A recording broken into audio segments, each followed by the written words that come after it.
Video सुनने वाले सभी भाई बहन को प्रभु यीशु स्वर्गीय आशीष दे, आमीन।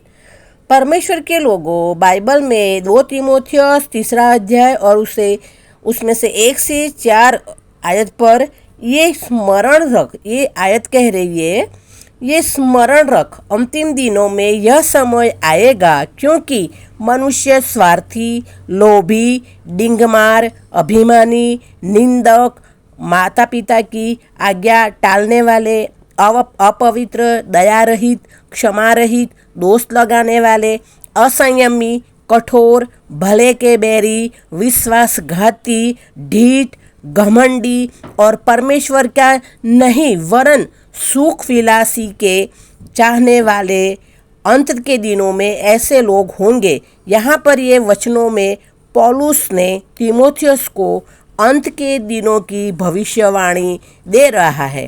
पौलुस पवित्र आत्मा के सामर्थ्य से तीमुथियुस को कहता है, तीमुथियुस, इस बात को तू स्मरण रख, अंतिम समय में कठिन दिन आएगा, कठिन समय आएगा। अंतिम समय यानी इसके आगे और कोई रास्ता नहीं है। यहाँ दुनिया ख़त्म हो जाती है, आगे कुछ भी नहीं है, आगे कुछ भी नहीं है। वो शब्द का उपयोग पौलुस ने किया है यहाँ पर। अंतिम समय के लिए पौलुस ने तीमुथियुस को वो बात बताई थी कि जब हम अंत के भी अंत भाग में आ जाएंगे तब ये घटनाएं घटित होना शुरू हो जाएगी। पौलुस ने ये भी कहा कि याद रख, बाइबल में 2 तीमुथियुस 2 अध्याय पढ़ेंगे तो पौलुस कहता है कि मसीह विश्वासी भाई बहनों की बात यहाँ कर रहा है। पौलुस मसीह भाई बहनों की, विश्वासी भाई बहनों की बात यहाँ कर रहा है। अंतिम वचन में भी पौलुस मसीही भाई बहनों की बात कर रहा है। बाइबल में तीमुथियुस की किताब 2 अध्याय और 4 वचन कहता है कि हे मनुष्य यानी विश्वासी भाई बहनों को, वो परमेश्वर के नहीं लेकिन सुख विलासी के चाहने वाले होंगे। परमेश्वर को चाहने वाले मसीह लोग हैं वो बहुत कम होंगे। पौलुस यहाँ एक बड़ा चिन्ह दे रहा है कि अंत के भी अंत में आ जाएंगे तब यीशु मसीह प्रकट होने वाला होगा। कलीसिया को बादलों में उठाया जाने वाला होगा। वो घटना घटित होने वाली होगी। उस समय भविष्यवाणियाँ पूरी हो जाएगी। चिन्ह जो है वो कलीसिया के अंदर प्रकट होगा। चिन्ह है वो कलीसिया के अंदर प्रकट होगा और विश्वासी भाई बहनों के जीवन में, स्वभाव में बदलाव आएगा।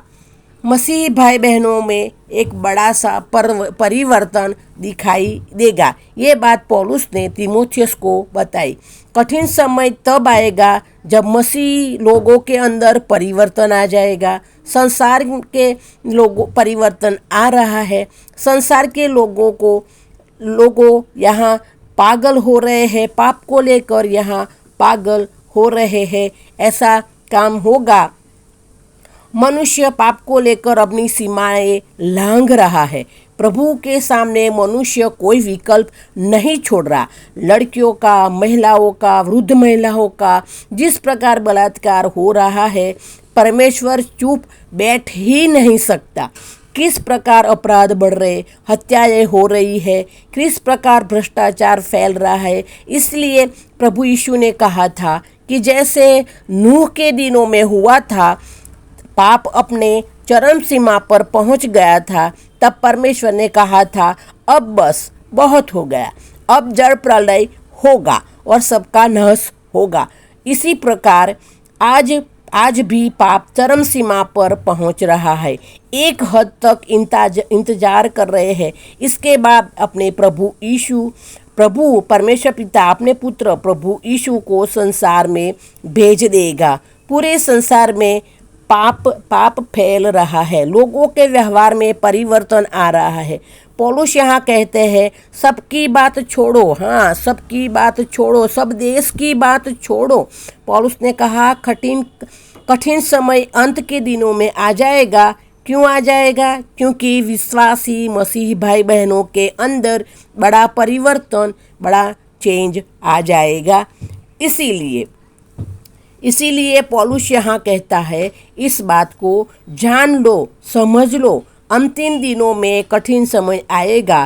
क्यों आएगा? क्योंकि मसीही भाई बहनों के स्वभाव में, जीवन में एक बड़ा परिवर्तन आ जाएगा। जो बात बाइबल में नए नियम में लिखी है, ऐसा मत करना, वही सारी बातें मसीही लोग करना शुरू कर देंगे। 2 तीमुथियुस और 2 अध्याय में 5वें वचन में लिखा है, इतना सब कुछ करने के बाद, सारी लिस्ट में फिट हो जाने के बाद वे भक्ति वेश धारण करेंगे, भक्ति करने की दिखावा करेंगे, लेकिन उसकी शक्ति को नहीं मानेंगे।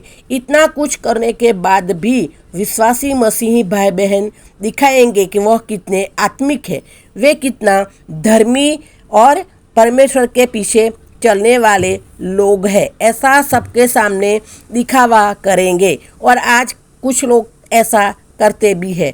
ऐसे तो वो लोग अपने आप को धोखा देंगे, लेकिन परमेश्वर तो सब कुछ जानता है।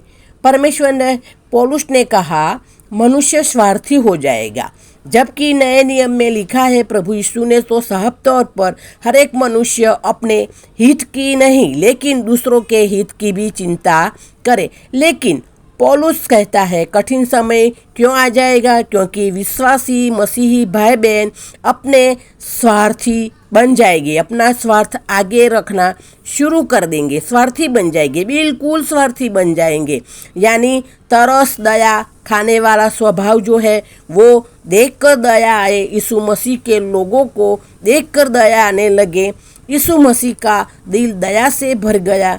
बाइबल में नए नियम में लिखा है, हम दूसरों की मदद करें, लेकिन पौलुस ने कहा, दया आने का स्वभाव मसीही लोग त्याग देंगे। हाँ, ऐसा भी दया भी किसी पर मसीही लोग नहीं करेंगे और इतने सारे ज़्यादा स्वार्थी बन जाएंगे। अपने पास जो भी है, जो भी चीज़ वस्तु है, उसमें से किसी को भी मदद नहीं करेंगे। अपने बच्चे कलीसिया में आगे बढ़े, लेकिन दूसरों के बच्चे आगे नहीं बढ़े, ऐसा प्रयास करेंगे।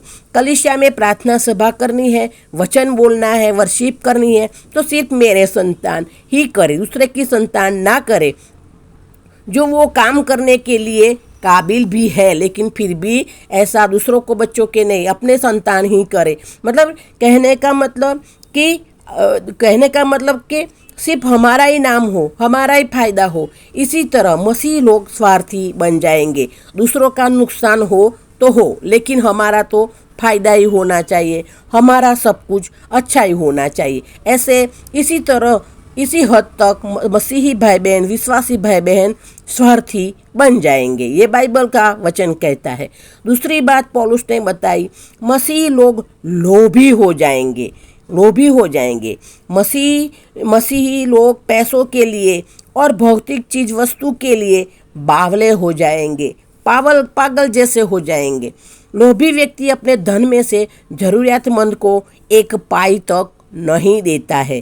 कलीसिया में बोला जाता है कि प्रभु के लिए धन दे, प्रभु के काम के लिए धन दे, लेकिन ऐसे लोग जिसके पास धन बहुत है, वो प्रभु के कार्य के लिए धन नहीं देते। प्रभु के कार्य के लिए धन कौन देता है? धन अमीर ने लोग नहीं देते।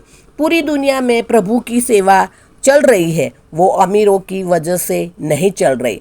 प्रभु के काम के लिए अमीरों धन नहीं देते।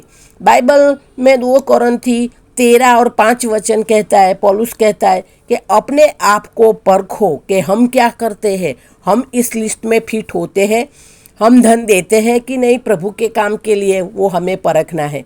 भारत के अंदर जो प्रभु की सेवा चल रही है, अमीरों के द्वारा नहीं चल रही। अमीर धनवान मसीही धन दे रहे हैं, धनवान की वजह से नहीं, लेकिन जो निर्धन है, मध्यम वर्गीय है, जो लोग की वजह से भारत देश में और पूरी दुनिया में परमेश्वर की सेवा चल रही है, ये लोग आर्थिक मदद करते हैं। जो धनवान मसीही है, अपने धन में से एक पाई भी किसी को नहीं देते हैं। परमेश्वर के लोगों, पौलुस कहता है, अंत के दिनों में मसीही लोग डिंगमार बन जाएंगे। न्याय करने का काम तो प्रभु का है, मैं तो सिर्फ आपको बता रही हूँ। अपने आप को सच कहने के लिए, अपना एजेंडा सही करने के लिए, अपनी बात सच करने के लिए और अपना एजेंडा सही करने के लिए किसी भी हद तक झूठ बोलना, उसको डिंगमार पौलुस कहता है।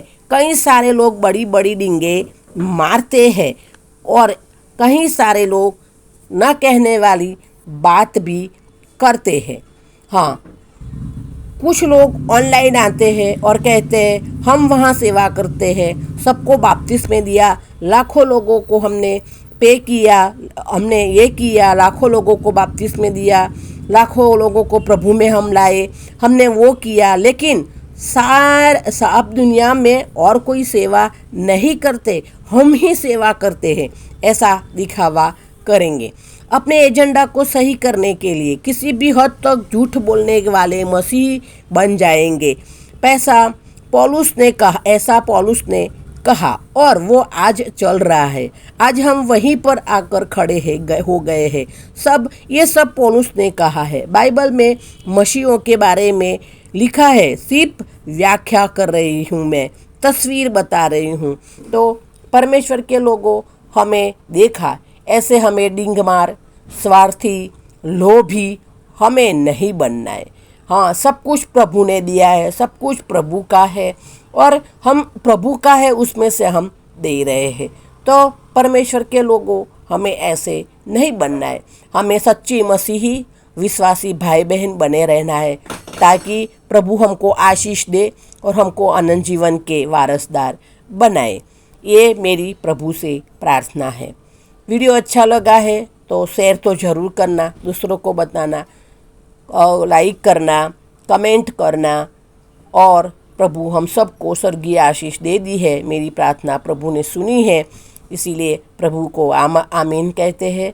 आपने भी अगर आशीष ग्रहण की है, आप भी आमीन कही है। धन्यवाद। प्रभु यीशु की दासी वासंती।